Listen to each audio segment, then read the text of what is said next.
भारत ने लगातार पाकिस्तान के खिलाफ आतंक फैलाने के मामले में सबूत पेश किए हैं, डॉजियर पर डॉजियर दिए हैं, लेकिन पाकिस्तान इस बात से इनकार करता रहा कि हिंदुस्तान में आतंकी घटनाओं में उसका कोई हाथ कभी रहा, जबकि सारे आतंकी, चाहे वो हाफिज सईद हो, दाऊद इब्राहिम जैसा बड़ा अपराधी हो या फिर असर मसूद हो, ये सब पाकिस्तान में पनाह लिए रहे। अब ये बात किसी से छुपी नहीं, यहां तक कि ओसामा बिन लादेन भी पाकिस्तान में ही मारा गया।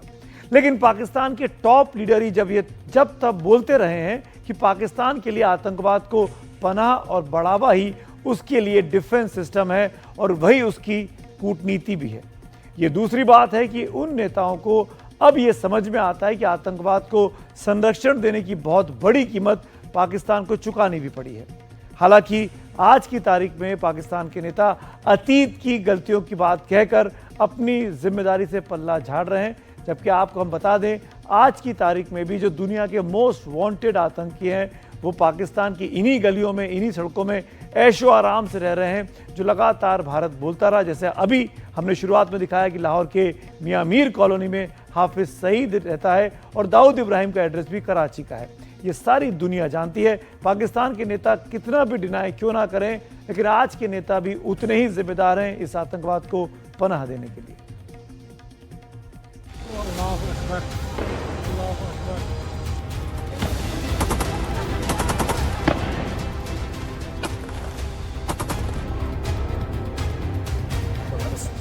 आतंकवादियों का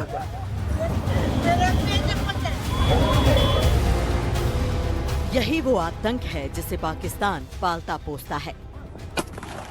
यही वो आतंक है जिसे पाकिस्तान से संरक्षण मिलता है। और यही वो आतंक है जिसे मुजाहिदीन कहकर पाकिस्तान के हुक्मरान आतंकवाद को सरकारी मदद पहुंचाते हैं। ताजा मामला पूर्व विदेश मंत्री बिलावल भुट्टो जरदारी का है, जिन्होंने कबूल किया है कि पाकिस्तान आतंकवाद को संरक्षण देता है। As far as what the defense minister said, I don't think that it's a secret that Pakistan has a past as far as extremist groups are concerned. And as a result of this, we have suffered. Pakistan has suffered. We've gone through wave after wave of extremism. We went through the Islamization, militarization of our society. But as a result of what we suffered, we also learned our lessons. We've gone through internal reforms in order to address this problem, not only for us, but also as a concern of the international community. Bilawal Bhutto मानते हैं कि आतंकवाद उनका इतिहास है, लेकिन ऐसा कहकर वो आधा सच कबूल कर रहे हैं, जबकि पूरा सच ये है कि आतंकवाद पाकिस्तान का अतीत ही नहीं, वर्तमान भी है। और इस वर्तमान के साये में उसका भविष्य बेहद अंधकारमय है। जिस तरह पहलगाम में पाकिस्तान ने आतंकी हमला करवाया, उससे पाकिस्तान को हर ढलती शाम की रात बहुत अंधेरी लगती होगी।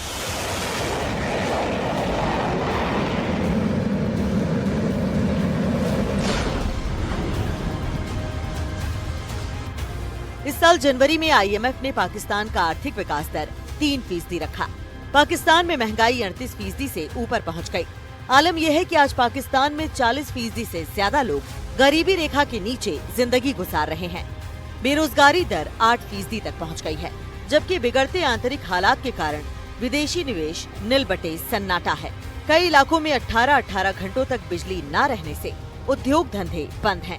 इसके कारण आज पाकिस्तान दक्षिण एशिया की सबसे कमजोर अर्थव्यवस्था है। उसकी पूरी माली हालत IMF, सऊदी अरब और UAE से मिलने वाली मदद और कर्जे पर निर्भर करती है, लेकिन उसके पास कर्ज चुकाने के लिए भी पैसे नहीं हैं। जब घर में पैसे नहीं हैं, तो भी पाकिस्तान हथियारों की खरीद में दुनिया का 5वां सबसे ज्यादा पैसा खर्चा करने वाला देश है। उस पर से आतंकियों पर भी पैसे खर्च करने के चक्कर में पाकिस्तान बर्बाद होता गया। अब अफसोस सिर्फ बिलावल भुट्टो को ही नहीं, बल्कि पाकिस्तान के रक्षा मंत्री ख्वाजा आसिफ को भी है, मगर दिखावे के लिए।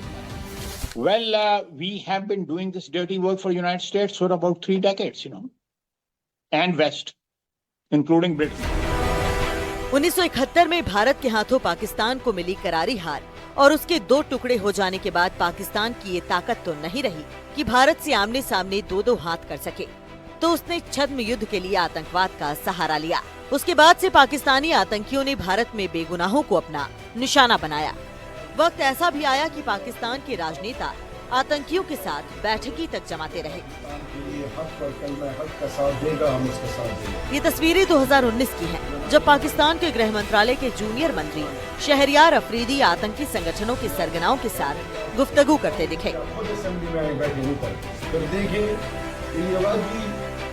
एक तरफ पाकिस्तान ने आतंक के बल पर कश्मीर को ले लेने के मंसूबे पाले, तो दूसरी तरफ भारत में अस्थिरता फैलाने के लिए मुंबई से लेकर दिल्ली तक आतंकी हमले कराए।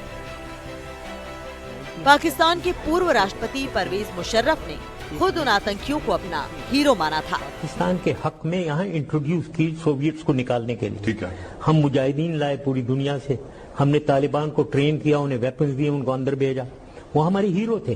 ठीक है। ये जो हक्कानी है, हीरो है हमारा जी। पाकिस्तान के आतंक का सच दुनिया के सामने है। कुछ समय पहले तक जो देश पाकिस्तान के बचाव में उतर जाते थे, अब वही मानते हैं कि दुनिया के लिए ये देश एक खतरा बन चुका है, जो सिर्फ आतंक के तेल पानी पर ही चल रहा है। एनडीटीवी इंडिया की रिपोर्ट।